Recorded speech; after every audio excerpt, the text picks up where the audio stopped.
નમસ્કાર, હું છું ગોપી ગાંગર અને આપ જોઈ રહ્યા છો નિર્ભય ન્યૂઝ. આપણી સાથે અત્યારે મહેશ વસાવા જોડાયા છે. પહેલા ભારતીય ટ્રાઇબલ પાર્ટી અને ત્યારબાદ ભારતીય જનતા પાર્ટી જોઈન કરી અને ભારતીય જનતા પાર્ટીથી તેમનો મોહ ભંગ થઈ ચુક્યો છે. તેમને પાર્ટી છોડી દીધી છે, પણ હવે શું નવા જૂની કરવાના છે તે વિષયને લઈને જ આજે વાત કરીશું. મહેશભાઈ, નિર્ભય ન્યૂઝમાં આપનું સ્વાગત છે. હા હા બેન, અ, નમસ્કાર. ભારતીય જનતા પાર્ટી અમે છોડી છે. પહેલી વાત તો અમારી વિચારધારાની હતી. છોટુભાઈ વસાવા જે છે ને, એ મારા હમ ફાધર છે. અમે આ જમીનદારોની સામે અમારો પેલો સંઘર્ષ છે.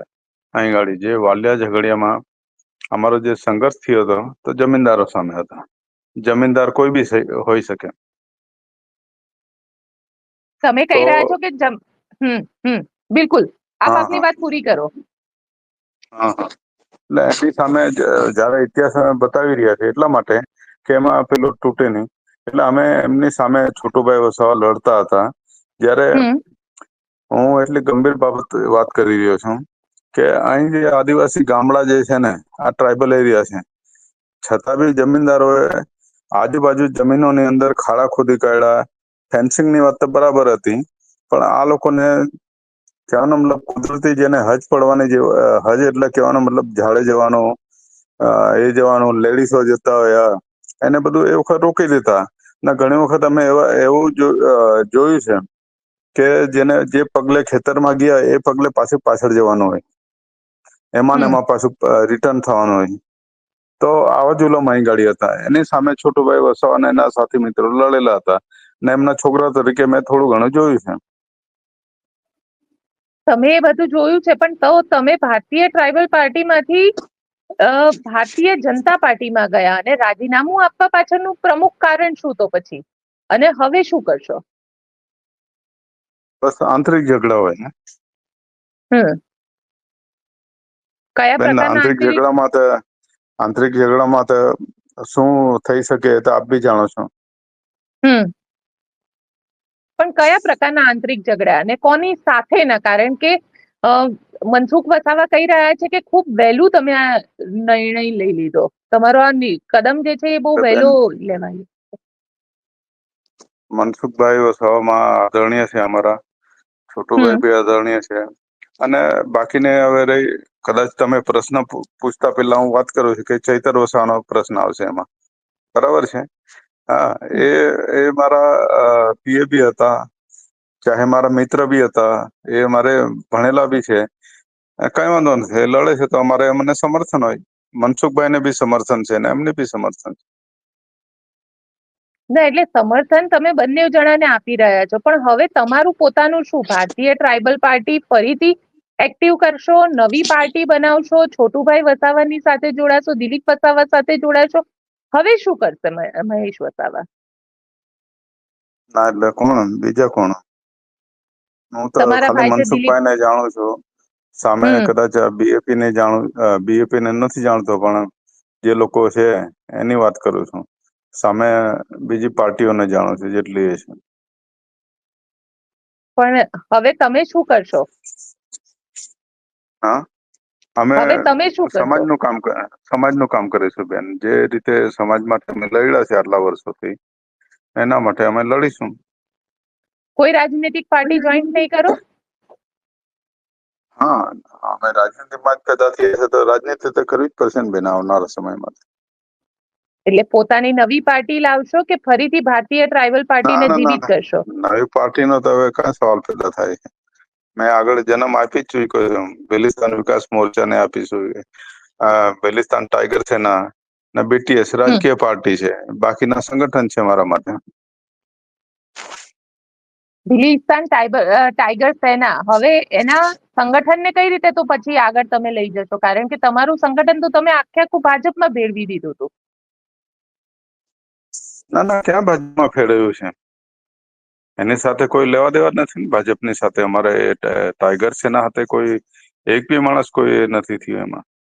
હમ બલિસ્તાન ટાઈગર સેનાનો મતલબ હતો કે આખા ગુજરાતમાં અને આખા દેશની અંદર અમે મહારાષ્ટ્રમાં એને શરૂ કર્યું, રાજસ્થાનમાં શરૂ કર્યું, મધ્યપ્રદેશમાં શરૂ કર્યું, અને અમે જ્યાં લોકોને જરૂર પડે, ભિલિસ્તાન એટલે જે સોશિયલ મીડિયાની વાત કરું છું હું, કે જ્યાં લોકોને હોસ્પિટલ જવાની જરૂર પડે તો ત્યાં લોહી આપવાની જરૂર પડે તો ત્યાં મારું ભિલિસ્તાન ટાઈગર સેના પહોંચતું હતું. કોઈને 5-50 રૂપિયા જોઈતા હોય તો મારા કાર્યકરો ત્યાં પહોંચી જતા. આ એક મારું સોશિયલ મીડિયાનું હતું. ભલે મહેશ વસાવાને નહીં ઓળખતા હતા, પણ એક સંગઠન હતું, એ મારું કામ હતું. પણ કેટલાક લોકોએ આને તોડવાનું કામ કર્યું. રાજકીયમાં તો બધું તોડવાનું થાય જ, સંગઠનમાં તોડવાનું થાય. એનું નામ જ ભારત દેશ છે. તો તમને શું લાગે છે કે તમારી સાથે તો ભારતીય જનતા પાર્ટીમાં કોણે ડબલ ગેમ કોણે કરી નાખી? ડબલ ગેમ તો કઈ અમારી કોઈ ડબલ ગેમ નહીં કરી શકે. સ્વાભાવિક છે, આંતરિક ઝઘડાને લીધે ડબલ ગેમ થાય. ત્યારે ઘણી વખત હું તમને દાખલો આપું, પતિ પત્ની તરીકે લગ્ન થયા હોય, પણ જયારે ડિસ્પ્યુટ થાય ત્યારે તે દિવસે એ આગેવાનોનો વિચારવાનો હોય એવા બધી બાબતમાં. પણ એવા ભાજપના નેતાઓએ કર્યું કે પછી અન્ય પાર્ટીના નેતાઓ કે તમારા પોતાના ભિલિસ્તાન ટાઈગર સેનાના લોકોએ આ નારાજગી વ્યક્ત કરી? ના, હા, ટાઈગર સેના તોડવાનું કામ બીજા લોકોએ કર્યું છે ને, એ રહેવાનું છે આવનારા સમયમાં. તો ભાજપના નેતાઓ ત્યાં તમારા જવાથી ખુશ નહોતા?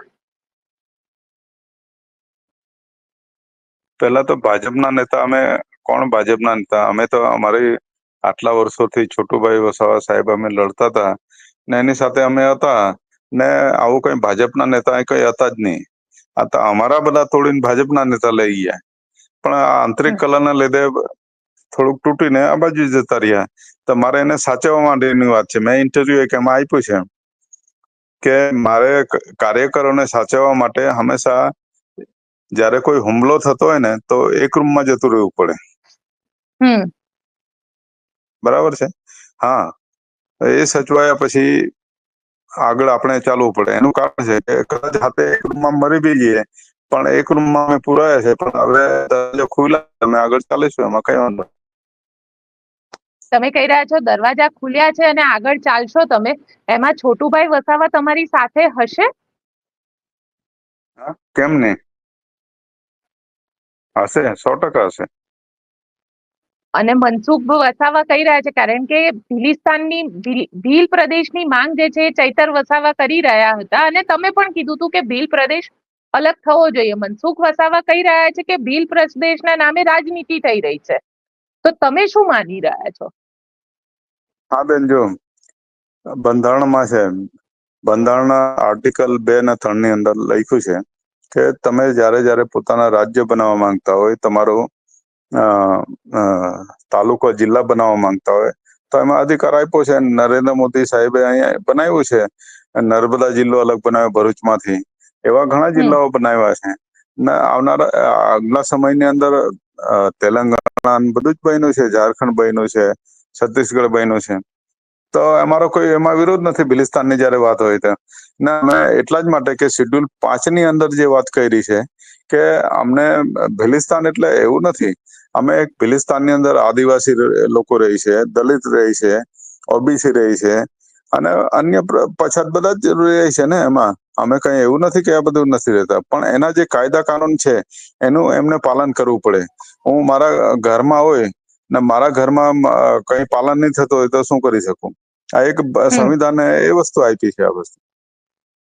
પણ હવે મહેશભાઈ, કારણ કે સવાલ અહીંયા એ ઉભો થઈ રહ્યો છે કે બીજેપી ધીરે ધીરે, કારણ કે જે રીતે લોકસભાની ચૂંટણીમાં બી મહેશ વસાવા ત્યાં આગળ મનસુખ વસાવાની જીત થઈ, તમને એવું લાગી રહ્યું છે કે હવે, કારણ કે ભારતીય જનતા પાર્ટીથી અલગ થવા પાછળનું જે કારણ તમે કહી રહ્યા છો કે આંતરિક ઝઘડા, આ આંતરિક ઝઘડા કોની સાથેના?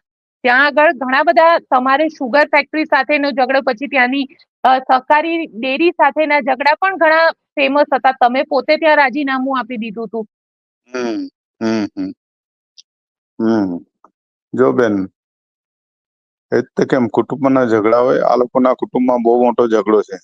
એક નાનું ઘર હોય ને એમાં નાનો ઝઘડો હોય, પણ જયારે સહકારી માળખું હોય ને પોલિટિક્સ હોય ને એમાં ઝઘડા બહુ મોટા હોય. આ બધી બાબતમાં ના, એ ઝઘડા હોય ને કદાચ મલાઈ કહેવા માટે ના હોય બધાને. એટલે તો તમે કહી રહ્યા છો કે એમના કુટુંબમાં ઝઘડા મોટા છે, એટલે આ ઝઘડા શેના છે? પાવરના ઝઘડા છે? હે આ ઝઘડા પાવર માટે, સત્તા માટેના ઝઘડા છે? પાવર માટેના અને પૈસા ખાવાના માટેના ઝઘડા છે. અને હવે શું તમે પોતે શું કરશો હવે? આ લોકોને બધાને ઉગાડા પાડીશ. કઈ રીતે? તમારી પાસે કોઈ પ્રૂફ છે, કોઈ એવિડન્સ એવા કે જેને લઈને તમે આ લોકોને ખુલ્લા પાડશો? આવશે ને, એવિડન્સ આવશે ને, કેમ નહીં આવે?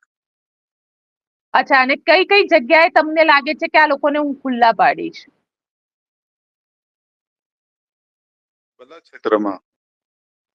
કયા કયા? બધા ક્ષેત્ર હોય, જે બી હોય, સુગર નું હોય, ડેરી નું હોય, બીજા એની એવું નથી કે એકલી નર્મદા સુગર હોય, ગણેશ સુગર બી છે, અહીં ભરૂચ દૂધધારા ડેરી બી છે. અહીં જેટલી અમારી સંસ્થાઓ છે એમાં જે લોકોએ ભ્રષ્ટાચાર કર્યા છે એપીએમસી ને, એની સામે હું લડી શકું છું. બિલકુલ મહેશભાઈ, અમારી સાથે જોડાવા માટે આપનો ખૂબ ખૂબ આભાર. થેન્ક યુ બેન, થેન્ક યુ. તો આપ શું વિચારો છો? કારણ કે મહેશ વસાવા તો કહી રહ્યા છે કે હવે ભારતીય જનતા પાર્ટી જે રીતે સત્તા માટે થઈ અને ત્યાં આગળ જે ભ્રષ્ટાચાર કર્યા છે તેની સામે તેઓ લડવાના છે. આપ શું વિચારો છો? આદિવાસી વિસ્તારમાં રહો છો તો ત્યાં આગળ અત્યારની શું સ્થિતિ છે? અમને કોમેન્ટ બોક્સમાં ચોક્કસથી લખીને જણાવજો. અને અમારી ચેનલ નિર્ભય ન્યૂઝને લાઇક, શેર અને સબસ્ક્રાઇબ કરવાનું ભૂલશો નહીં. આભાર.